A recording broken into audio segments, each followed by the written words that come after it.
सही मुस्लिम में रवायत है, नबी करीम सल्लल्लाहु अलैहि वसल्लम ने फरमाया, मैं अल्लाह से उम्मीद करता हूँ कि अरफा के दिन का रोज़ा 2 साल, एक साल गुज़श्ता और एक आइंदा साल के गुनाहों का कफ़ारा है। इस हदीस मुबारक का मतलब ये है, यौम अरफा यानी 9 ज़ुल्हज का रोज़ा रखने से 2 साल के गुनाह माफ़ हो जाते हैं। यानी उसके सगीरा गुनाह माफ़ होते हैं। कबीरा गुनाहों की माफ़ी के लिए तौबा शर्त है।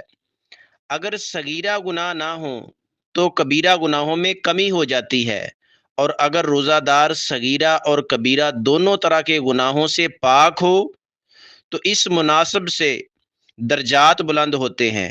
आइंदा साल के गुनाह किए नहीं तो माफ़ कैसे होंगे, यहाँ अश्काल पैदा होता है। अल्लाह उस रोज़ेदार को आइंदा साल गुनाहों से महफूज रखेगा।